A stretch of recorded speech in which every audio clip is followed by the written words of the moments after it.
ஒரு கணம் விழிப்புணர்வோடு சிந்திப்போமா? சற்று நேரம் எடுங்க. நோவாவின் நாட்கள் நடந்தது போல மனுஷகுமாரனுடைய நாட்களில் நடக்கும். நோவா யார் தெரியுமா? எங்களுடைய மூதாதையர் தான். அவற்றை நாட்களில் நடந்தது தெரியுமா? கொஞ்சம் அறிகிறீங்களா இதுகளை பற்றி? இங்கே என்ன நடந்தது என்று சொல்லி? பரிசுத்த வேதாகமத்தை கையில் எடுக்கிறீங்களா?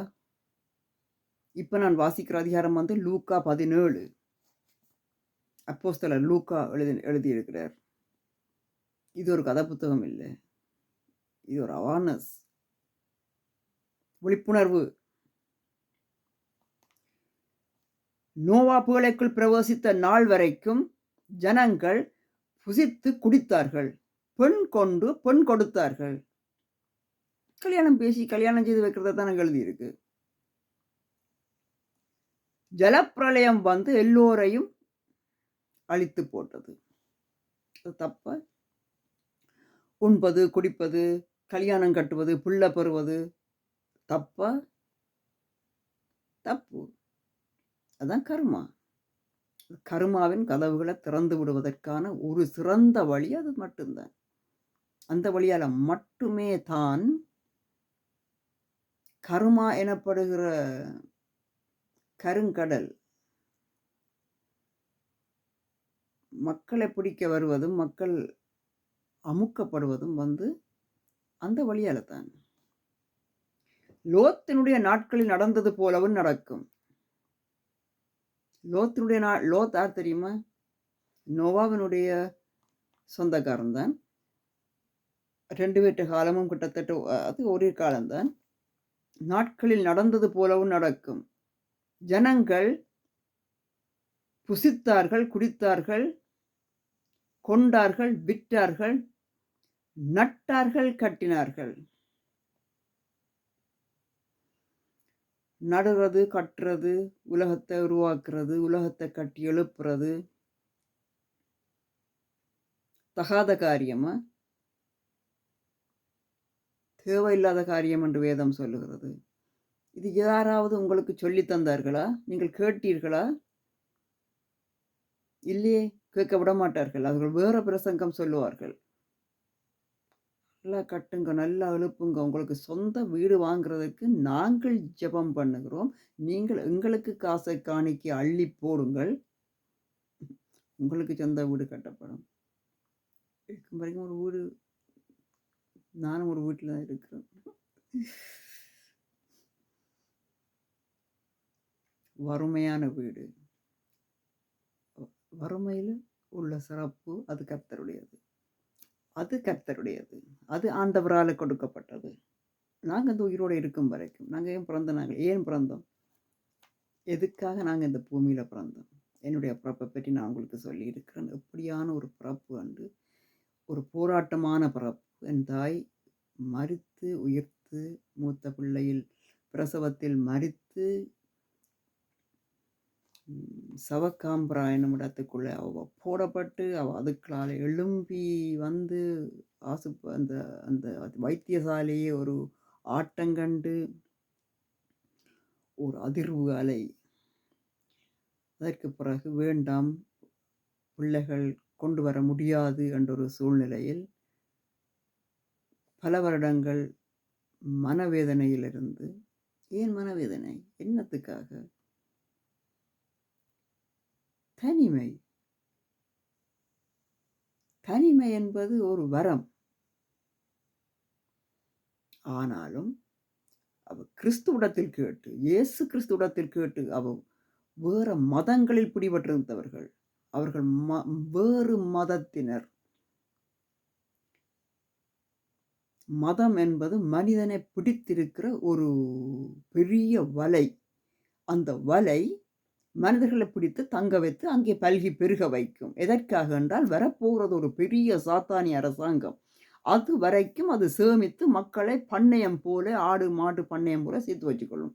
கொண்டு அங்கே கையடித்து கொடுப்பதற்காக இந்த மதங்கள் மனிதனால உருவாக்கப்பட்டது.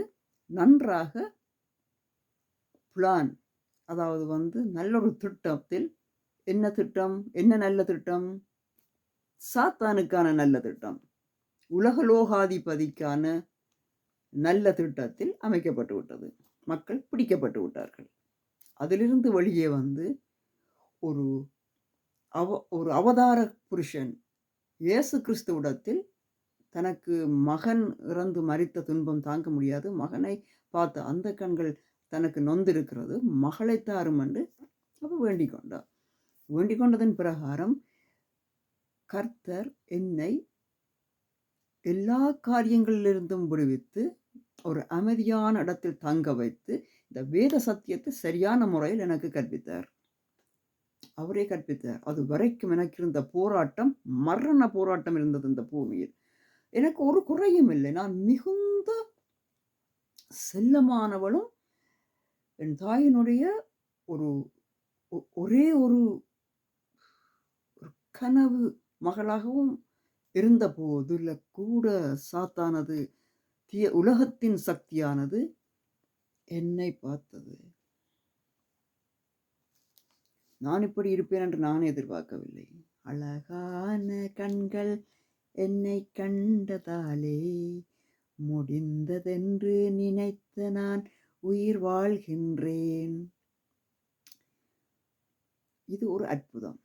இந்த அற்புதம் மறைஞ்சு போகக்கூடாது, வீணா போகக்கூடாது. நாங்கள் பூமியில பிறக்கிறது, மரிக்கிறது. பாருங்க என்ன சொல்லப்பட்டிருக்கிறது. லோத்தின் நாட்கள் நடந்தது போல நடக்கும். சனங்கள் புசித்தார்கள், குடித்தார்கள், கொண்டார்கள், விட்டார்கள், நட்டார்கள், கட்டினார்கள். நட்டதும் நாசமா போகும் என்றுதான் வேதம் சொல்லுகிறது. வீண் போகாதபடிக்கு மக்களுக்கு சுருக்கமாக மக்கள் புரியும்படி சொல்றது என்றால், நில் என்று ஒரு போட் போட்டாச்சு. அதாவது நிறுத்து, ஆபத்து, ஆபத்து வந்து விட்டது, நிறுத்து. சிவப்பு லைட் எல்லாம் போட்டு நிறுத்து என்று போட்டதுக்கு பிறகு அந்த பிசாசினுடைய ஊழியக்காரர்கள் எல்லாரும் வந்து, இல்லை இல்லை, அது இந்த சிவப்பு லைட் போட்டு நிற்பாட்ட என்று போட்டால் எல்லாரும் நல்ல பல்கி பெருகி பூமி அடையுங்கோ. கோழிப்பண்ணை, ஆட்டுப்பண்ணை, மாட்டுப்பண்ணை எல்லாம் இருக்குத்தானே. அங்கே எல்லாம் குட்டியெல்லாம் போட்டு பழிப்புன்னா மனுஷனுக்கெல்லாம் ரொம்ப லாபம் தானே. எல்லாம் பொறிச்சு பிரியாணி எல்லாம் செய்யலாம் தானே. அப்போ அது மாதிரி நல்லா பல்கி பெருகுங்கோ என்று அந்த திட்டம் சொல்லிக்கொள்ளும். அப்படி இல்லை. லோத்து சோதாமை விட்டு புறப்பட்ட நாளிலே வானத்திலிருந்து அக்கினியும் கந்தகமும் வருஷித்து எல்லோரையும் அழித்து போட்டது. இப்படி வாழ்ந்த மக்கள், கல்யாணம் கட்டி பிள்ளைகளை பெற்று வாழ்ந்த மக்கள் தான் அழித்து போட்டது. என்றால் அழித்து போடப்பட வேண்டிய திட்டம், அழித்து போடப்பட வேண்டிய மக்கள் தான் அதனாலே அழித்து போடப்பட்டது. நில் என்று ஸ்டாப் அடையாளம் போட்டதுக்கு பிறகு, அபாய அடையாளம் போட்டதுக்கு பிறகு